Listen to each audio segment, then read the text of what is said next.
Patreon.com/the Walk-Off Podcast. $4 a month gets you in there. The host of the Blair and Barker Show, Jeff Blair. Welcome back to the Walk-Off, man. Thanks so much for taking the time. Good to be back, guys. Belated Happy New Year. Happy 2023. And hopefully it'll be a good baseball season for us, too.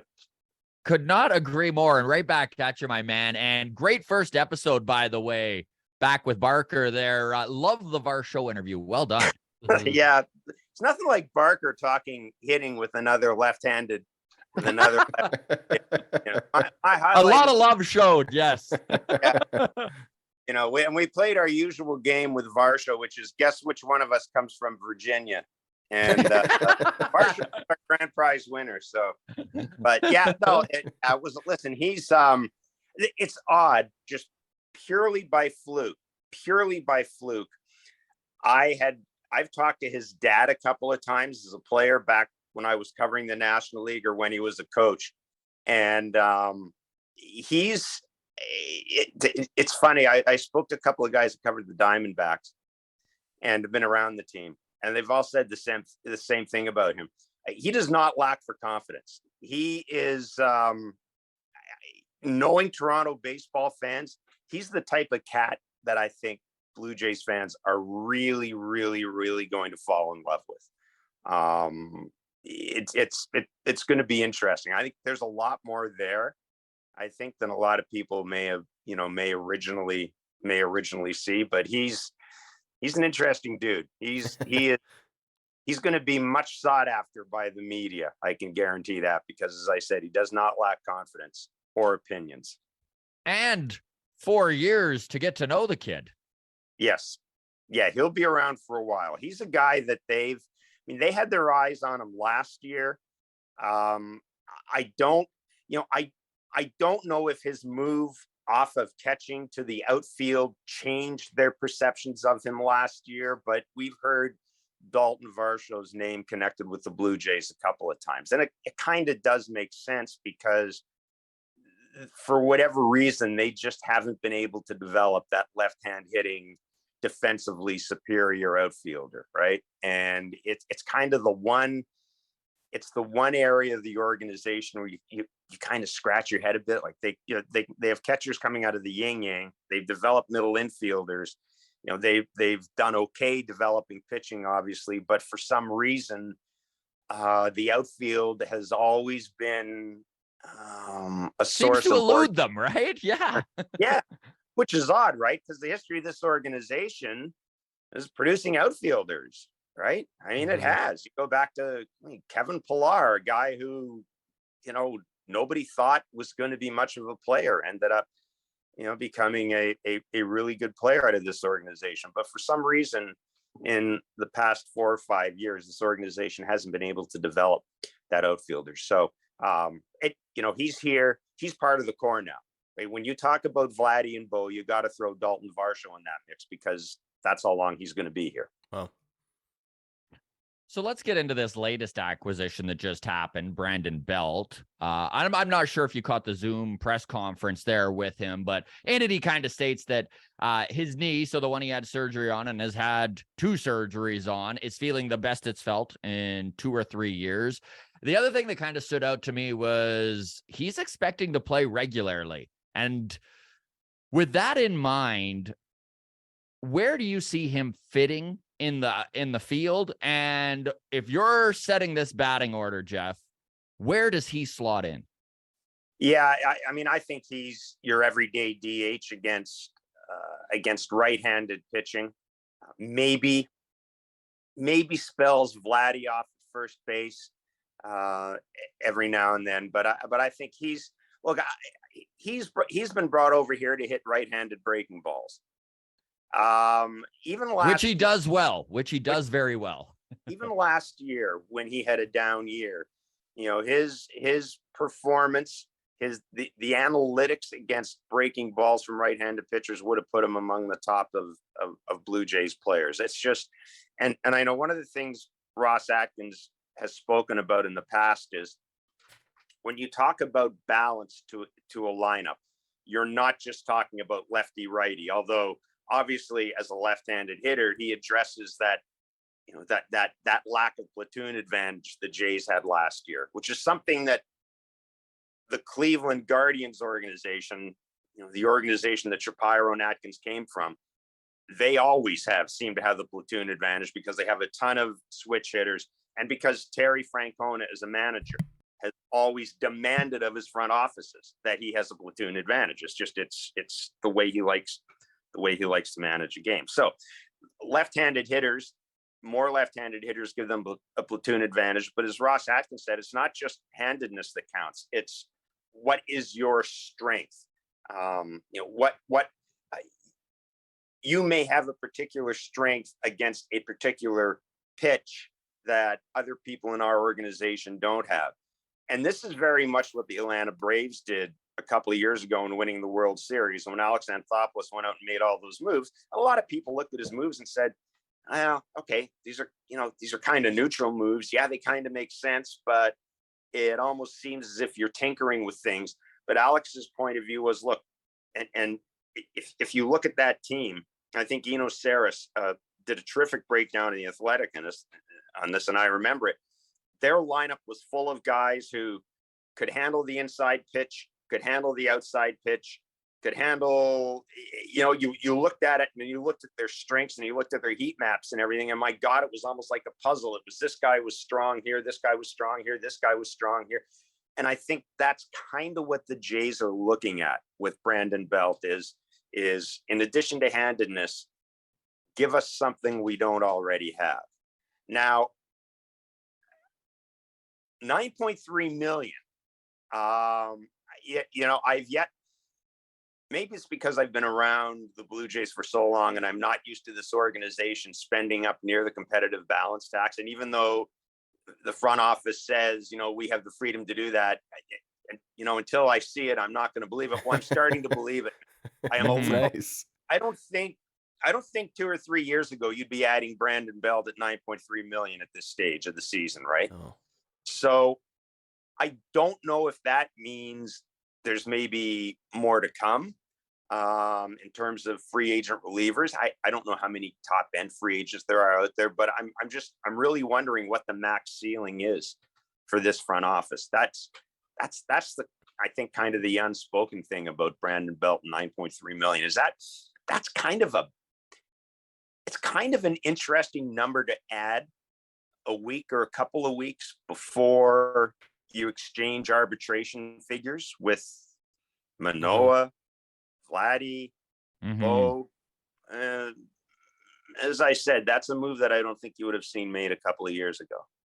That's such a great point about this payroll is that, yeah, they always did the lip service, right? They were always like, yes, of course, we're allowed to spend if we present the right deal. But now we're actually seeing that happen.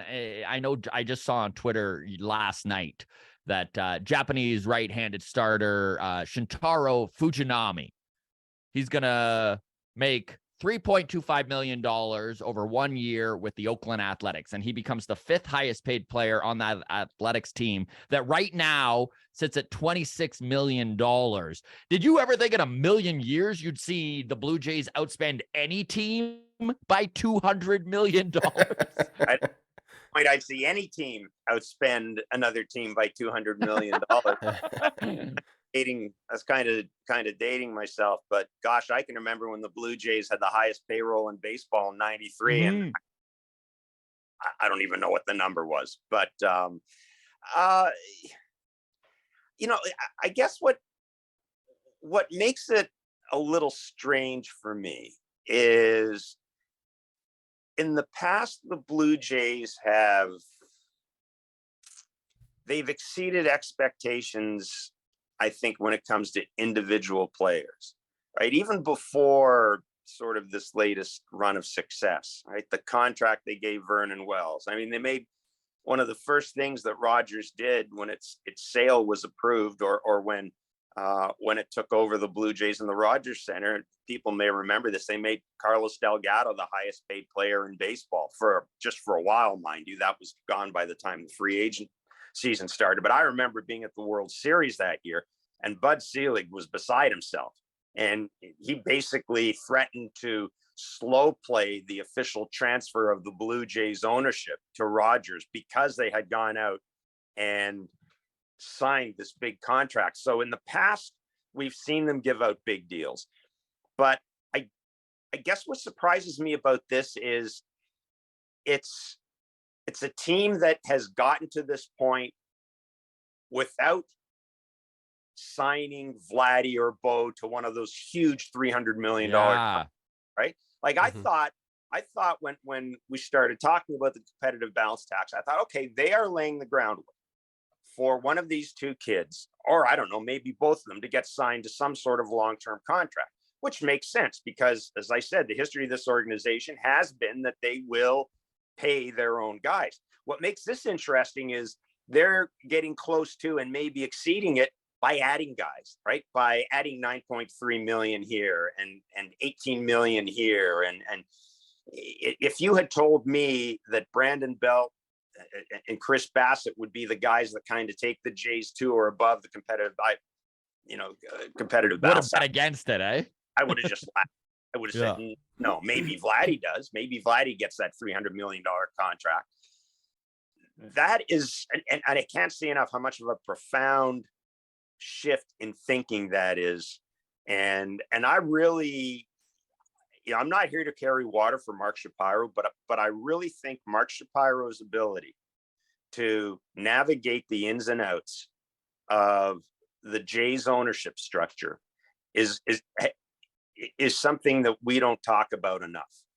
Like, if you look at the things that this organization will have done over a 4-year span, 2 years of which they didn't have much in the way of home crowds, that's pretty remarkable.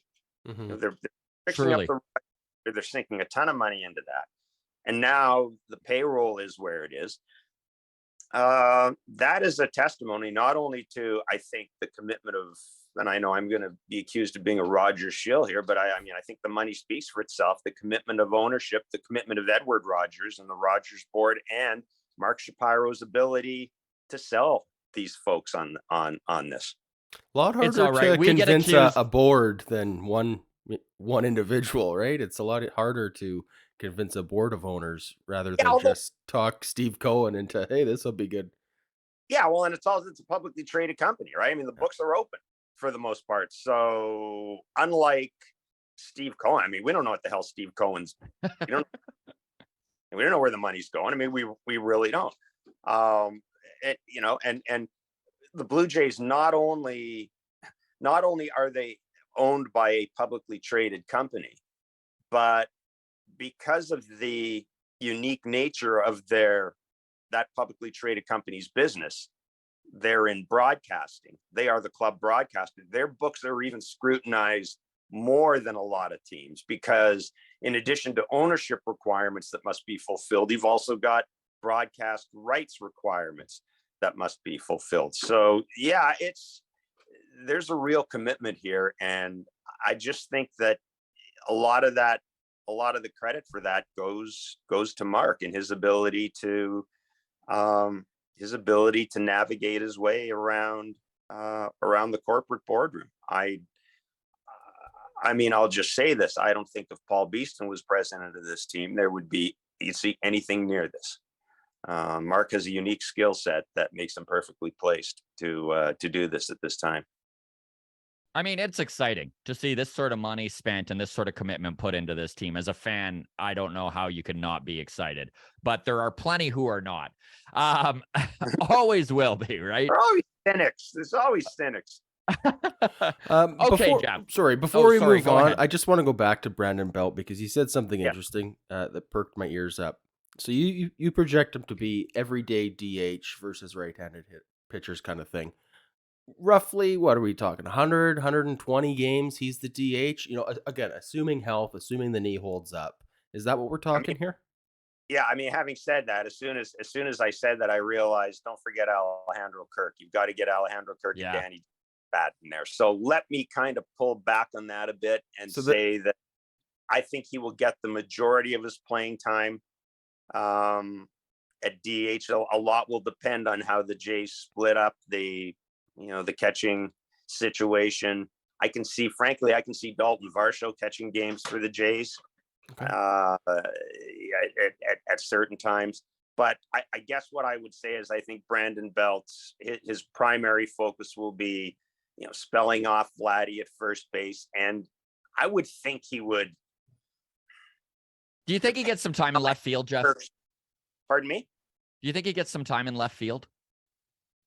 Well, that's a good question. I don't know, because the days that Dalton Varsho goes behind the plate, whenever those days are, somebody's going to have to play the outfield. I'm not convinced that they're done. And I think Shai has written about this as well, and maybe Ben has. I'm not convinced that they're done making moves yet. I think they still need another outfielder, another outfielder that fits their particular offensive profile. I found it interesting that when our interview with Dalton Varsho, he was talking about the Blue Jays infield and talking about the, guys he was happy to be with and all this stuff.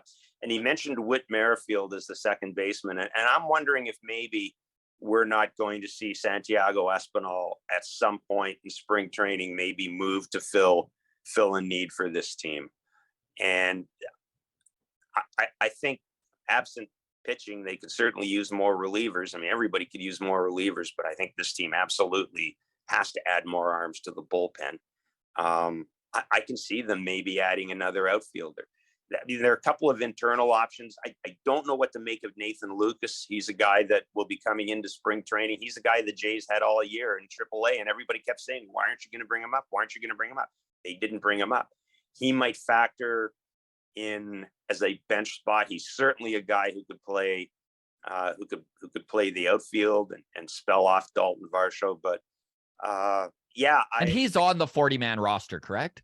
Yes. Yeah. And I guess the easiest thing with Brandon Belt is I foresee him as a left-handed DH, but I don't know how much playing time he would I wouldn't be comfortable putting a number of games on it. I think we need to see how this shakes out before we.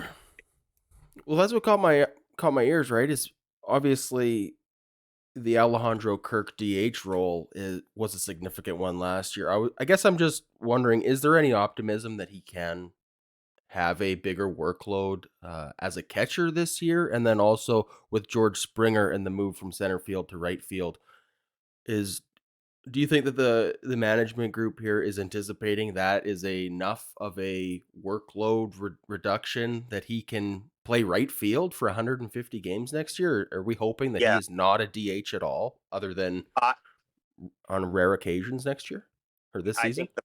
The plan right now is that George Springer is going to play. I think he's going to play 99% of his games in right field. I guess in a late game situation where you've taken Kiermaier out or something like that for Bichette or something happened, then maybe. But everybody I've spoken to in the organization has said that George Springer is going to be their right fielder every day.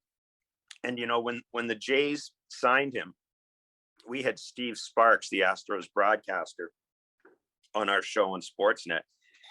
And he was very clear. He said, not only is George Springer a better right fielder than he is center fielder, from talking to George, it's pretty obvious he likes playing right field. None of this came as a surprise, I don't think, to George. I think he realized that this move was going to be made. But, it's an interesting point, because there are days where you'd think you probably want to DH George Springer. Then what do you do? It's a good option to have, I guess, having a guy like Brandon Belt around to spell off somebody. But I still think there may be another move to be made with position players here. The front office did go to great lengths to make sure that George Springer was out of center field, just trying to limit his wear and tear, obviously. How big for this team would a healthy George Springer be? I think he's... Because I don't think fans even really get how big that could be, right? No, I think you're right. Listen, if you could conjure up 150 games out of George Springer, I don't know how many extra wins that would be worth for the Blue Jays, but they're just a better team when he's in the lineup. Everything makes sense when he's in the lineup. When he isn't in the lineup, stuff looks kind of out of kilter. And the other thing with George that I really realized last year is and this is probably, I don't know how this is going to hold up the analytics, but there's a dynamism about the way he goes about his business. I'm not a huge believer in saying that guys set the tone for a team because, as my friend Kevin Barker says, if you can't hit the breaking pitch, it doesn't matter if the guy in front of you is the best player in baseball. You're still not going to be able to hit the breaking pitch, right? But I think it's noticeable when George Springer is on that team in general is more aggressive, right? And again, if they can get 150 games out of him, he'd be setting off fireworks at the Rogers Center. Because he's an impactful player for them. And I think it was Brandon Hyde last year when we were talking to him, and he was talking about George Springer, and he made a comment about, it was Brandon Hyde actually, made a comment about how there are leadoff hitters that get your attention right away if you're a manager or a pitcher or a catcher. And he said George Springer is one of that elite group that he gets your attention right away. The first at bat of the game is going to be a bitch. And I think there's something to be said for having a guy like that leading off. He is so dynamic, and I sure am hopeful. They did put so much effort into getting him into right field. So hopefully that is the cure to this injury problem we've seen the last couple of years. Jeff, I got a question for you here that Adam and I, just for whatever reason, man, seem to get asked all the time by our listeners. And so I know you're a little more qualified to answer this. Ricky Tiedemann. Yeah. What needs to happen for him to start games with the Toronto Blue Jays this year? Because, and I don't know if I'm a glass half empty kind of guy, because when I hear that, my knee-jerk reaction is, oh no, the worst has happened, right? Like, injuries have piled up. My first sort of smart ass response was going to be somebody was going to go down with an elbow injury. But I've had this guy described to me by two people in the organization who've been there as another Alek Manoah. And if I had told you that Alek Manoah would do what Alek Manoah was doing, right? If we'd had this discussion a couple of years ago and you'd have said, okay, what's it going to take? What would have to happen for Alek Manoah to be a regular part of the rotation? I'd probably come up with a smart ass answer and say, well, somebody would have to get hurt for that to happen. He did, exactly. He's on the fast track. I've talked to people in the organization. I said, best case scenario, this guy comes out in spring training and is lights out, and he just blows the doors off you.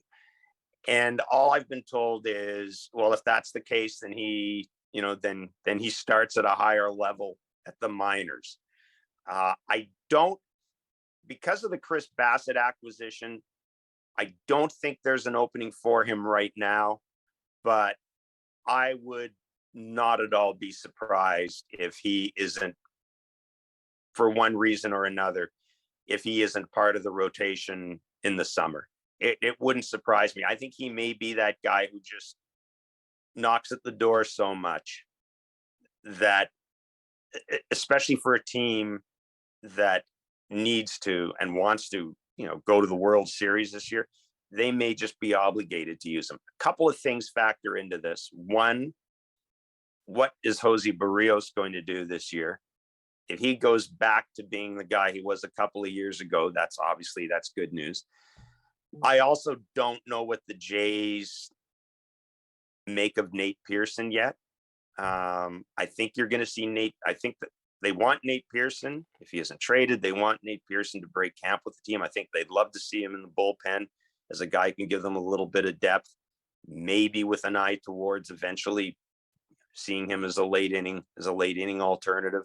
I think the ship has sailed on him as a starter, but I think those two arms will have a say on what happens with Ricky Tiedemann. And then, of course, there's Yusei Kikuchi as well. So I guess that's kind of a long answer of saying an impressive spring training increases the likelihood that he is with the Blue Jays at some point during the year. I don't know if there's a way he could make the team out of spring training. It's such a roll of the dice with these young guys, right? Like you look at Ricky's numbers and they're incredible. But then you look at his age, 20 years old. There's only 74 innings pitched as a pro ball player, which again is just such a small sample size. And I know that when Manoah was on the verge of being called up, both Adam and I were screaming from the rooftops, don't do it. Don't ruin this young man's development. And then, of course, we've eaten our words ever since. And so I'm a little bit more willing to let Ricky get that call up, but he is 3 years younger than Manoah was. So it's just such a, I don't know, when it comes to development, I'm just glad I'm not the one making the decisions. Yeah. And you know, there's something else at work here with Ricky Tiedemann as well. He is going to be the first possibly elite starting pitcher they have produced out of their pitching factory. You know, we've heard about how much money they've spent on the pitching lab in Dunedin, and they certainly have. I think, and Ricky spent a lot of time there last year, and Ricky has spent a lot of time there. So I think that's, to your point, I don't know if we really know how advanced this guy is. I mean, I think we're getting to the point in baseball where it's not even going to make sense to look at how many innings a guy has in the minors before he's called up. I think you're going to see so much work in pitching labs that the teams they'll have their ways. They'll have their analytical ways. They'll have their biomechanical ways of determining whether or not a guy is ready to pitch in the majors. So, you know, the point you make is really good. I think Ricky Tiedemann is a harder guy to get a read on than any other prospect they've had, largely for that reason, because so much of the work he is doing is being done, maybe not behind closed doors, but, you know, in this lab. I don't think we really know where he is, at what stage of his career he's in. That's such a great point. Yeah. Can you talk a little bit more about this pitching lab? Like, it's where baseball's going. I mean, it's one of the reasons that you're starting to see so many minor league teams go by the wayside. And it's one of the reasons you've seen Major League Baseball essentially assume control of the minor leagues, because at some point, baseball people got together and said, why are we footing the bill for all these teams in all these different cities when we've got the technology, we got the know-how, we've got the money, we have the resources to sort of bring it all in-house and to keep a closer watch on these guys, right? And it's, you know, when you have a guy in a minor league, at a minor league team, yes, you do have a club, you know, the club trainer there, he's a team employee and all this stuff, and the manager's a team employee, and there's game reports and all of this. But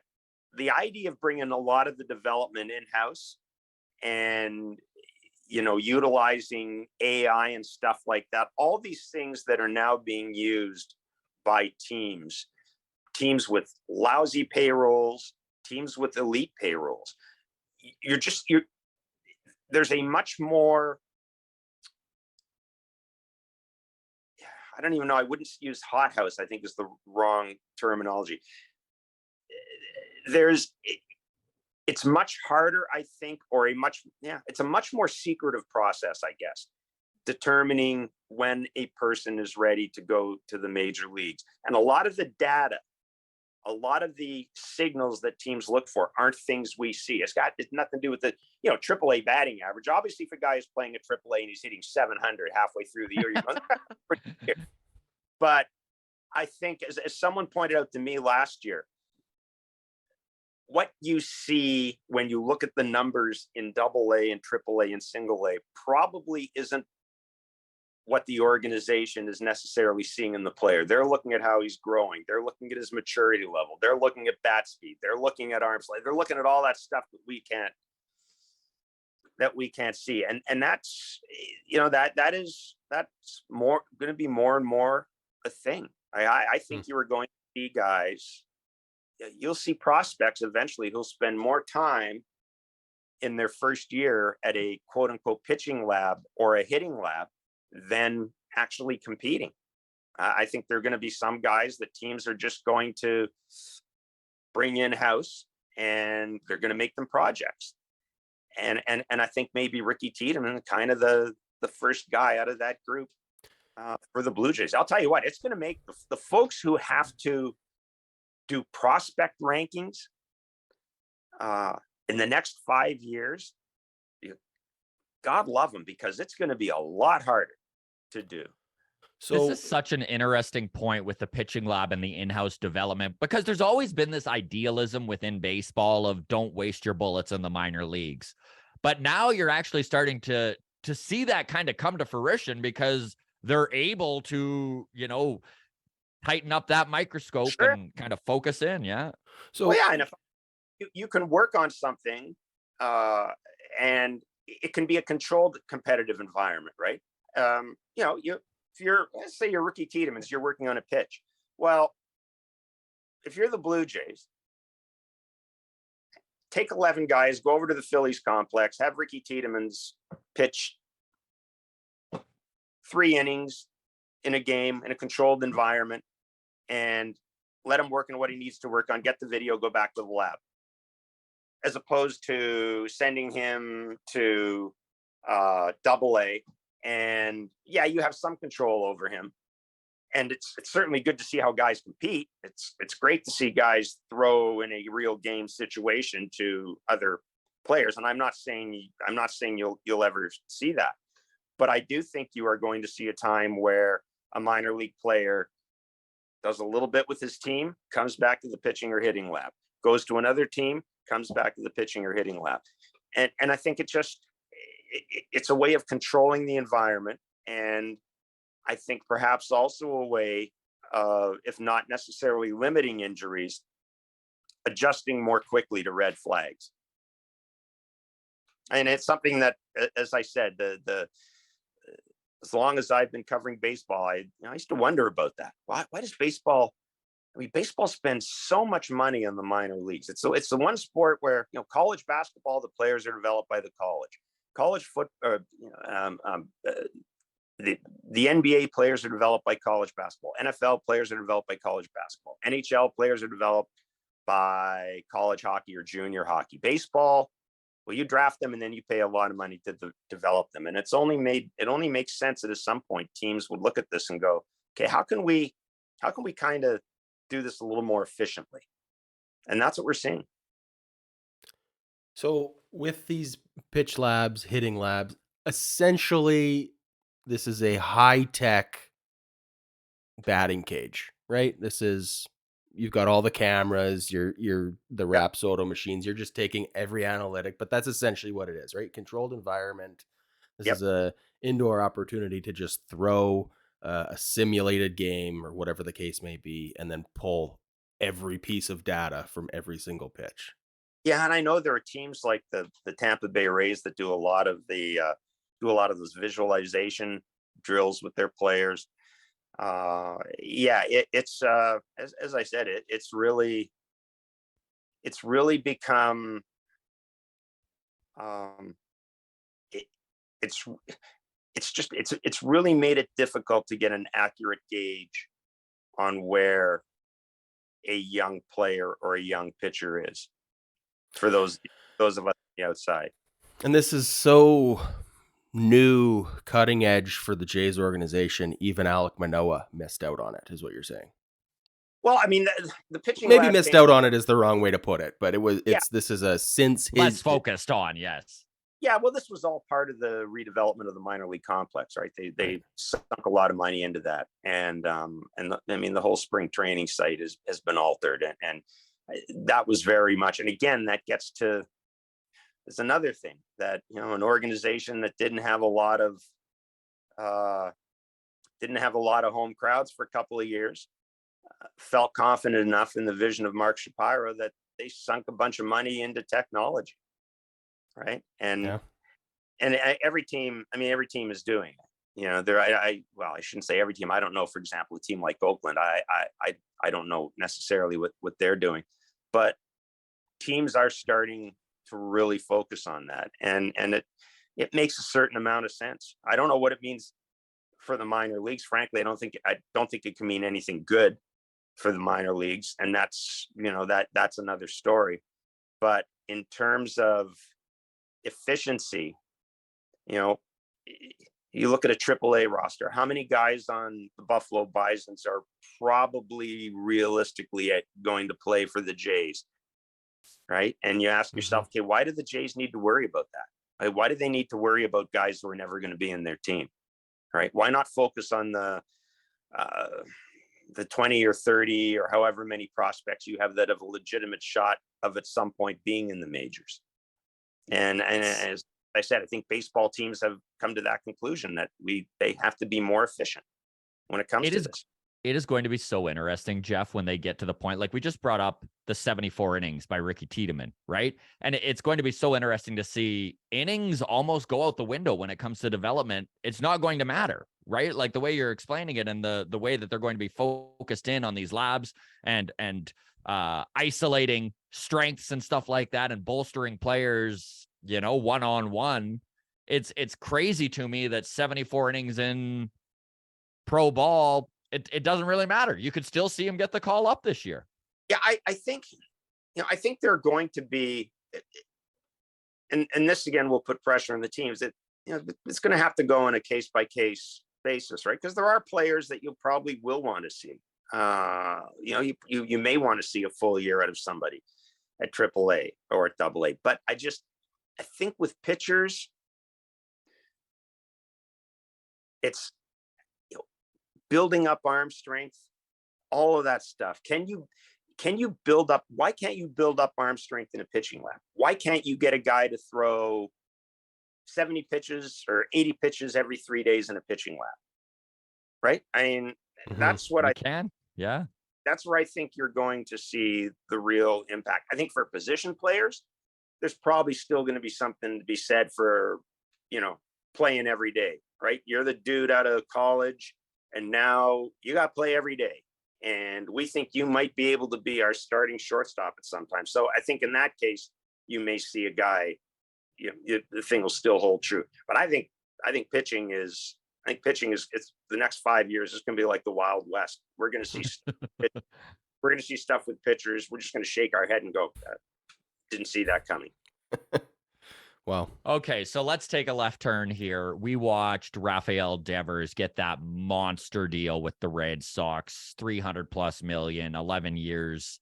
And I think that that's really going to affect next year's third base market, right? Manny Machado most likely going to opt out of his contract. And then after him, I think it's pretty safe to say Matt Chapman is probably going to be the most sought after third baseman in that market. So he's going to be coveted. He's going to be expensive.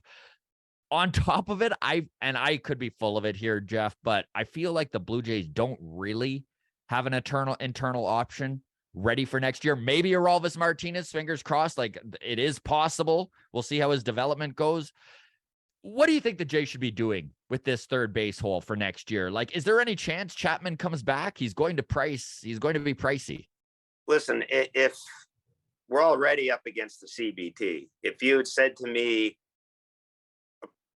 would you approach Matt Chapman about signing a 3-year extension?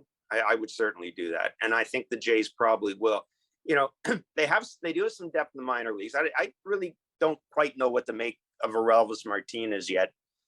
You hear, he needs to develop a little more as a hitter. And there, I think, is an example of a guy that hitting lab isn't going to do him any good. He needs to develop as a hitter and play every day and face guys who are going to throw nasty breaking pitches and guys who are going to throw at him and all that stuff. I shouldn't say there aren't any options. Like there are Addison Barger and stuff. Barger he's an interesting guy to me. I think this is a way where I think you could possibly see, like, I think Addison Barger Biggio, Kevin Biggio, Santiago Espinal. I don't think all three of them are Blue Jays property by the end of spring training. I think something happens. I think Addison Barger's a guy who could force his way onto that team. And people I talked to say he could play second base if he had to. So we'll throw that out there. But for Matt Chapman, I know from having a couple of conversations with Matt last year at the ballpark, he's certainly open to signing an extension. Both he and his wife really like it in Toronto. I would think the Jays have to have a discussion with him. I would not at all be surprised if they get a deal done with him. Wow. You know, Chris Bassett's a buddy of his. They're really close. Chris Bassett's with the team now.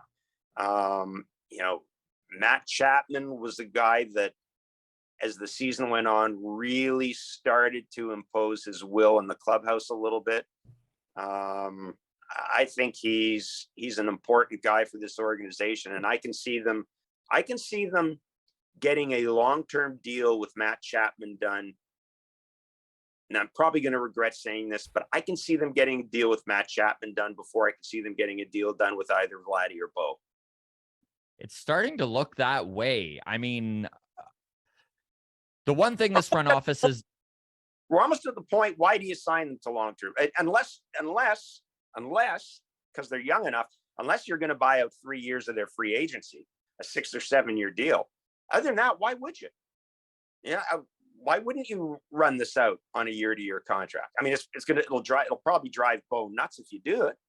But at this point, where do you start? Who do you commit to? You know, my friend Kevin Barker makes this point. Bo, I think Bo had a better year than Vladdy did last year. And Kevin's point is, what if Bo has another year where he's better than Vladdy? It's possible. Mm-hmm. Do you change? Because I think in the back of everyone's mind, there's always been this thing: get Vladdy done, get Vladdy done, get Vladdy done, get Vladdy done. Bo has another year where he's your best player in September, and he's a shortstop, and we're all seeing. But I mean, shortstops with one leg, Carlos Correa, are getting tons of money, right? So we're seeing where the shortstop market is going. I'm almost at the point where I think you kind of play this out. You play this out and see where it goes. And I know that's going to drive me nuts, and it's going to drive Blue Jays fans nuts. But I think that's just kind of where we are, you know. And I keep thinking about the Toronto Raptors and the freedom that Masai Ujiri and Bobby Webster, their front office, got from winning a title. You can literally do anything once you win a title. You win a title, you can do anything. The Jays win the World Series, you can trade Vladdy the next year. You can trade Bo the next year. You know, people will be upset, people will be up in arms, but hey, this is a front office that's got a World Series. Maybe it knows what it's doing. I've always kind of kept that. And it's the same thing with the Leafs in this city. I don't know what the hell happens if the Leafs ever win a Stanley Cup. Kyle Dubas may just decide to trade everybody, because there is a currency that comes with winning a championship, and there's a freedom that comes with winning a championship. So I've often kind of kept that in the back of my mind. What would happen if the Jays were to go on and win the World Series? Does that make it easier to make a tough decision on one of these two guys at some point? Because I think for the past 2 years, I've wrestled with this idea. How do you get both of these guys signed? And then if you put me up against the wall and said, you got to pick one of those two guys to sign, you're going to pick one of those two guys. We've got 1 7-year contract we can give to a player. Who you're going to give it to? Well, my first inclination is, well, Vladdy. But then, I don't know. What's Vladdy going to look like 4 years down the road? What's Bo going to look like 4 years down the road? You know, and both play hurt, both play every day. So, you know, yes, H's, but I mean, it's not like you're gambling on a guy who's injury prone and a guy who isn't injury prone. You're going to look at Vladdy. You're going to say every year we're going to be wondering, is he going to come into camp in shape? We're always going to be doing that with Vladdy. That's just the way it is. It was the same thing with his dad. So it's a really complicated situation, and I'm, as I said, I'm almost at the point now where I think if you're the Blue Jays, you keep going year to year. But this gets back to the CBT. If you had told me that they'd be close to it and wouldn't have one of these two guys locked up, and here's a guy we haven't talked about really, Alec Manoah at some point is going to want a lot of money, right? Yeah. Going to deserve a lot of money. We're here, and we haven't taken care of our three biggest homegrown guys. It really is a fascinating. It's a fascinating place we're in right now with this organization. It really is. Fascinating is the perfect word, because if there's one thing this front office has done, it's they have proved to this fan base they will spend money. But the one thing that they have yet to do is that monster deal, right? The $300 million deal, the 10-year long-term big money deal. When we are talking Matt Chapman, and you look at what Devers just got, and Manny Machado is going to opt out and probably just re-up on another $300 million deal is my guess. Do you think Chapman is a $150 million guy? And do you think that it's probably going to take, as a 29-year-old, going to take a 6-year Springer type deal? I don't know, because it's so hard with the way money is right now in this league. It's also, what is he going to give you offensively? I think we know what Matt Chapman is. He's going to hit doubles and home runs. He's not going to have much of an average. He's going to play the hell out of defense. And this is, I want to see how doing away with the shift, whether that increases Matt Chapman's value. I don't see any way it would decrease it, but one of Matt Chapman's strengths is he's basically a one-man shift, right? We saw that this year with Matt Chapman at 30. Basically, he's the only guy on the left side of the infield a lot of the time because he's so good. And there's a value in that. With the shift being gone, does that lessen a portion of the best part of his game, which is his defense, right? That is far and away. I mean, if I say Matt Chapman to you, you're going to think defense. So maybe we need to see how that pans out. I don't know about a dollar figure with him, just because the batting, if he was a guy who was hitting 275 or 280, then yeah, but I don't know, how you would compare him to a guy like Nolan Arenado or somebody like that. So, but I also think with Matt Chapman, I don't think Matt Chapman's going to undervalue himself, but I also think Matt Chapman's the type of guy that probably wouldn't hold out to make sure he gets that extra 10 or 15 million. Mm-hmm. Right. I think being happy matters to him. And again, he likes the city, he likes the front office, he likes the team, he really likes the manager. But I don't know about how much of a dollar value I'd put on him. I really, but I think, as I said, that tells me that they'll try to get something done with him. Do you think a deep playoff run with the Blue Jays this season would help Matt Chapman come back to Toronto in that sort of a case? Do you think that winning and being that close matters, or do you think, or is that just going to drive his price up? And no, I honestly, I don't think it matters to him. I mean, I'm not saying that Matt Chapman would love to play in Toronto if the Jays finished 100 games out of first place. Yeah, but this team's not going to fall off the cliff in the next 3 years. It's just not. I guess. Sure. He came up in Oakland. Everywhere seems like the promised land. All right. Nothing is ever 100% certain, but I don't think if you put 100 baseball people in the room and said the Jays are going to fall off the cliff in the next 3 years, I don't think anybody would agree with that. So I don't think it's necessarily, I don't think it's necessarily, it would have an impact one way or another on.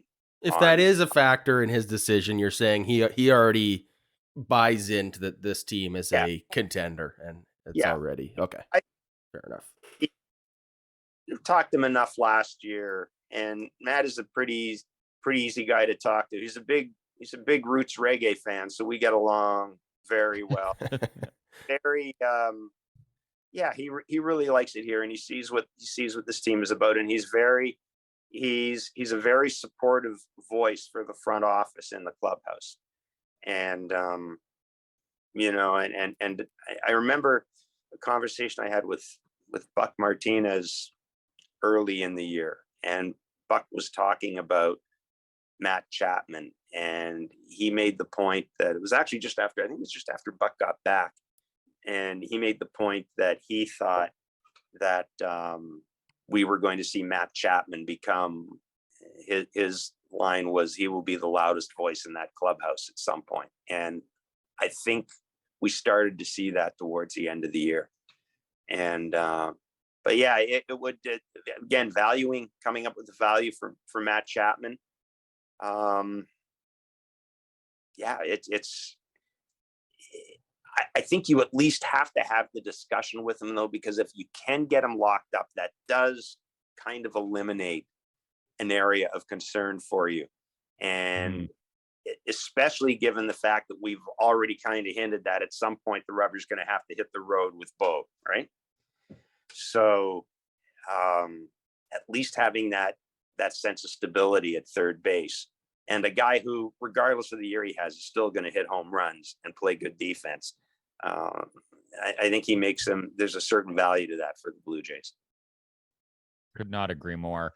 I got one more question for you, and we'll throw to Adam for listener questions. If we don't get to some listener questions here, we'll get in trouble. But I really appreciate how generous you've been with your time, Jeff. Let's end our regular. It's either this or shoveling snow. So the longer, anything we can do to help. As I was looking out the window here, I realized that's true. But on the other hand, the more I talk to these guys, the heavier the snow is going to get. Snow to shovel. Yeah, this is true. Yeah, there you go. I'll deal with that.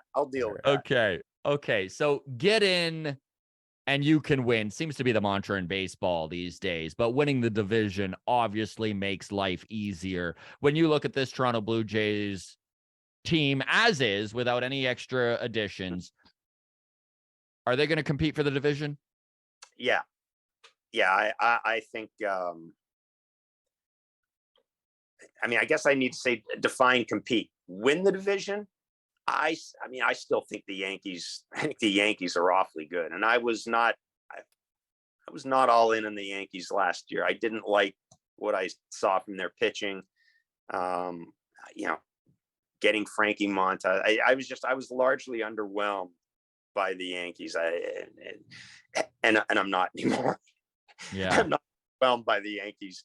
I'm not underwhelmed by them anymore. I think the biggest thing I saw to the Yankees last year was you saw guys like Paratse, like you saw some of those young guys, the next wave, and you saw Gleyber Torres kind of find his footing. I think they're a really good team, and I think they'll go into the year. I would say they're the second best team in baseball behind Houston. I don't think anybody's going to touch Houston. Can the Jays be 3 to 5 games back going into September? Oh yeah. I think they're. I mean, if I had to do it right now, I would pick the Jays as a very strong second place team. I still think there's some separation. Pardon me. There's some separation between them, Tampa, Boston, and Baltimore. I thought I'd see a little more from Baltimore this year, but I understand what they're doing. But yeah, I think, put it this way: if the Yankees don't win the division, I think the Jays will be the team that wins the division, and I think they'll be a comfortable playoff team. We'll be looking at the final 10 games of the season, and they'll be in the playoffs, and we'll just be trying to figure out, okay, who are they going to face? How is that going to go? But I think, and I understand, having said that, losing Teoscar's offense, all the stuff that's gone on with this team. And I think you kind of get into it. It can be a dangerous game when you look at the projected WAR for players and start adding up the WAR and going, oh, look, it's 98. They're going to win 98 games this year. But I do think the improvements they've made defensively in the outfield, I do think that, knock on wood, a healthier George Springer, and Vladdy, who was a little more like the Vladdy of 2 years ago. All these things I expect to see happen, I think really puts them in a position to challenge the Yankees. The Yankees may just be too good for them, but let's look ahead a bit. Yankees, Jays in a series. I think the Jays would be very close to the Yankees in a series. I still have some concerns about the bullpen, and I'd still like to see one more. I'd like to see one more major league outfielder / hitter in that team. Doesn't have to be an everyday guy. But somebody better than a Nathan Lucas or a Kevin Biggio or maybe even a Santiago Espinal. Somebody better than that. Would you be into a Robbie Grossman, an Adam Duvall type? Yeah, for sure. And for sure. Just somebody with a bit of a track record, somebody that I can count on late game, somebody who can hit a fastball, somebody who can make the routine play for me. And I think that there are enough players out there that you could probably add one of those guys. But I also think if you're the Jays, you do get to a point where I think Dalton Varsho told us he's showing up on February 12th. So we're kind of less than a month before guys start showing up in Florida. I guess a day less than a month as we sit here today. You do get to a point where teams kind of go, okay, timeout. We've done all this stuff in the off season. We've got these young guys coming in. Let's see what Addison Bar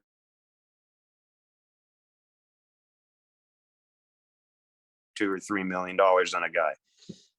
But having said that, yeah, I think there's certainly room for somebody, for one of those types of hitters on this team. And I think you'll see the Jays do that, but they've got to bring more arms in the bullpen. They have to bring another arm, at least another arm of some significance into the bullpen. By some significance, you mean high leverage, right? We need somebody in the back end, or what I would say, somebody capable of giving me high leverage. David Phelps, who Zach Britton, who's playing catch, is working out Caleb Joseph. A guy like that. I guess a guy that might be a bit of a low risk, high reward guy with a bit of a track record. A guy who, if he's healthy, and again, there's all these ifs with these guys right now. Yeah. There's somebody out there. Liam Hendriks, coming off the trade block because of his illness, has really screwed a lot of teams, I think, because I think a lot of people thought that there was a chance that the White Sox would be looking at moving him. There isn't that other guy. There isn't another Liam Hendriks out there right now, right? There's just a bunch of guys you're kind of taking a shot on. But that's kind of what the Baltimore Orioles did last year, and it worked out. So I'd like to see the Jays do that. Bring in some guys that throw hard and see if they stick. All right. I don't want to keep you from your snow shoveling too long here, Jeff. So we'll quickly get a couple listener questions in and we'll let you be on your way. Again, thank you so much for joining us. All right. We got a new catchphrase for the show, though. The Walk-Off Podcast. It's better than shoveling snow. So I'm sure we'll get the graphics done up over the weekend and throw your face on there, Jeff. All right. From shoveling BS to shoveling snow. Oh, that's way better. That's way better. That's why you're the pro. All right. We got two questions we'll get to here and we'll let you go. So first one comes in from our YouTube comments. The Chuck 181 says, "Hey, Jeff, on your podcast last week, Barker had said Bo's relationship with the Jays is souring. Is that just a rumor or is there more to that?" Kevin, frankly, has sources in that organization that I don't.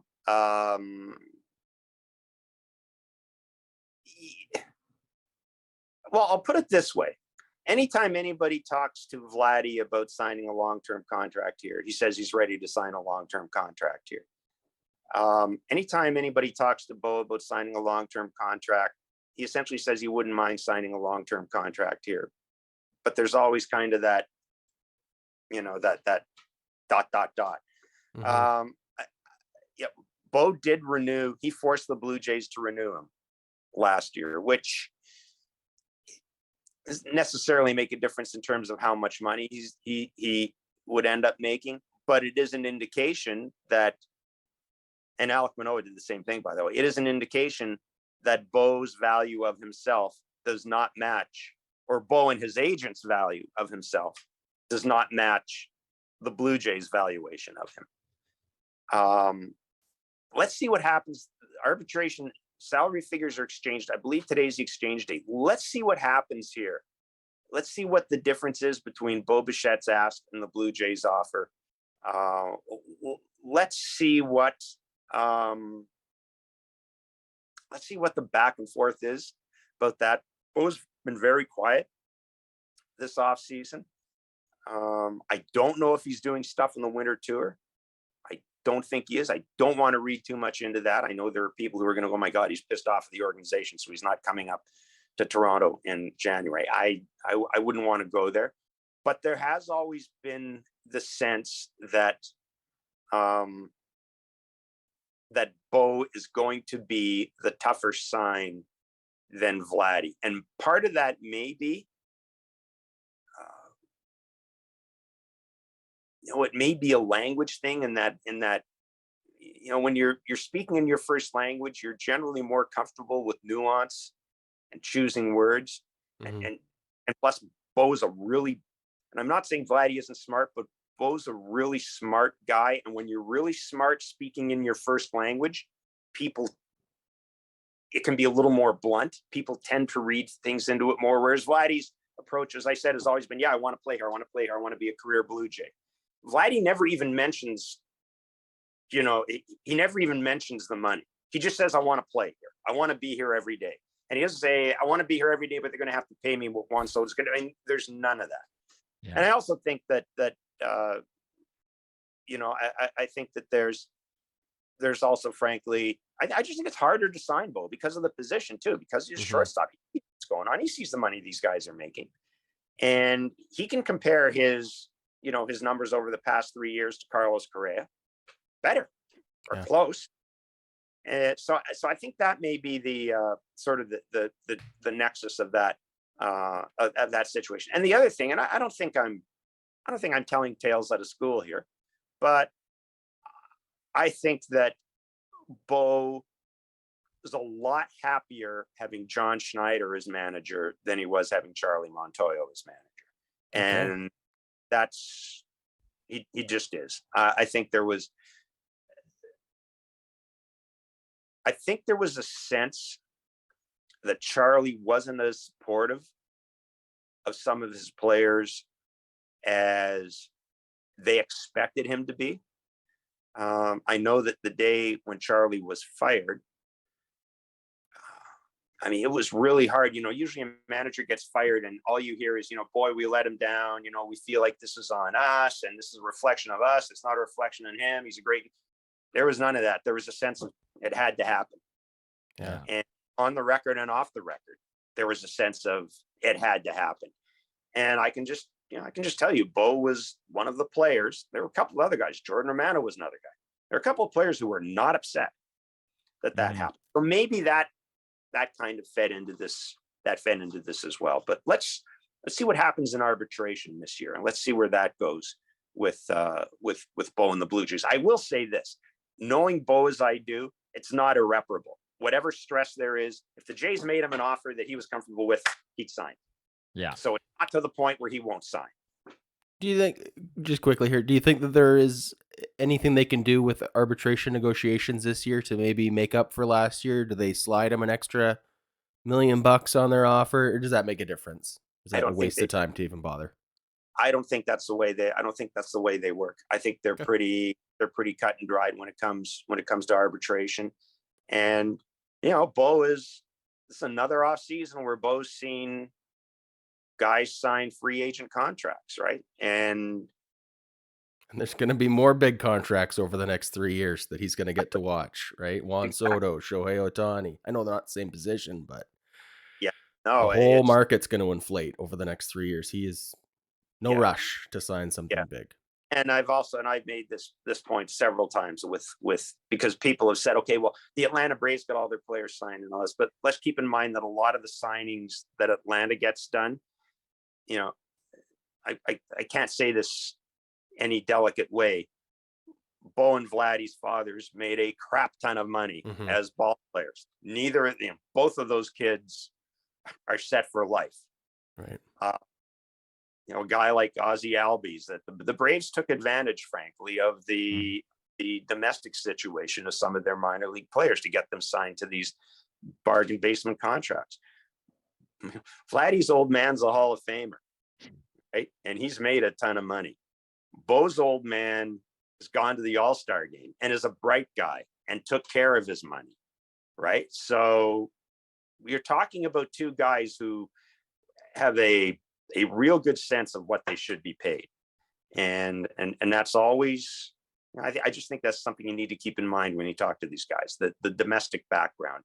Yes, guys want to get paid what they're worth, but there are guys who will look at a situation and go, boy, I really like it here. I may cut them a break.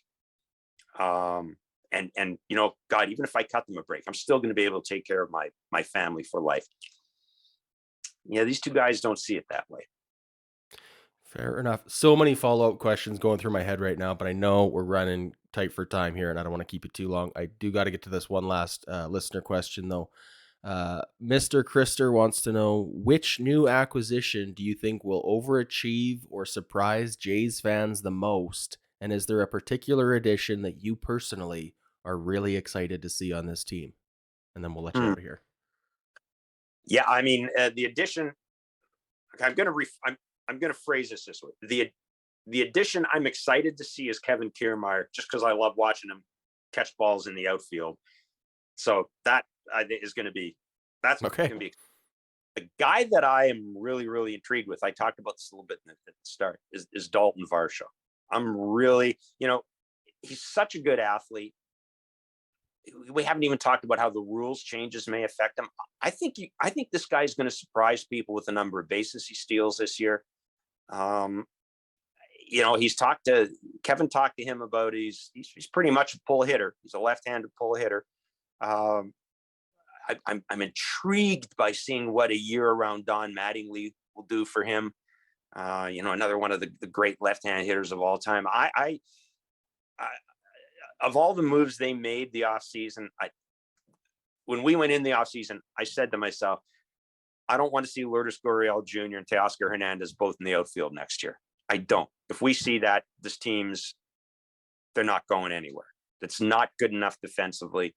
And I just don't know about Lourdes. I don't know if Lourdes is ever going to have, I don't know if he's ever going to hit for power anymore. So Dalton Varsho would be the guy that I think he's got the potential to really improve on the numbers that he put up last year. But in terms of just flat out enjoying watching the dude play, it'll be Kevin Kiermaier. And it may be part of that is he played for Tampa, right? How many times, Jays fans, how many times has Kevin Kiermaier done something to break your heart, right? Oh, yeah. Too many. Too many. Exactly. So maybe I'm playing off that a little bit. But I think Dalton, I had a good feeling about the Dalton Varsho deal the day it was made. I thought that's exactly what they need. He profiles perfectly. And, I think he's going to enjoy playing in the AL East. I get the sense that this is a guy that is very comfortable kind of in that environment, right? That really competitive environment where it's going to be, it's going to be hot. He talked to us about coming up through the Diamondbacks organization. He loved the players and he loved the organization, but there was kind of that ... right? Essentially, but if I'd stayed with the Diamondbacks, I'd never get in the postseason because of the division we're in. And I think moving to the AL East is going to be, he's going to play up to it. And I think it's a really, really good pickup for them. I really do. And it's a pickup they had to make. They absolutely had to make that deal. He is a great fit within this team. Yes. Honestly, Jeff, again, thank you so very much for taking the time to join us. We know you do not have to join a couple boneheads on a small podcast, so we appreciate it. No problem. I feel bad for last week I was supposed to be on. I literally forgot, but I learned my lesson, went out and brought me my 2023 moleskins. There you go. You got your agenda. I got my agenda. There's no excuses. Guys, thanks a lot. Absolutely, Jeff. We are appreciate it. big fans. We'll bug you mid-season. Maybe we can twist your arm to come back on. Until then, a very happy 2023 to you. You guys too. Take care. All right, cheers.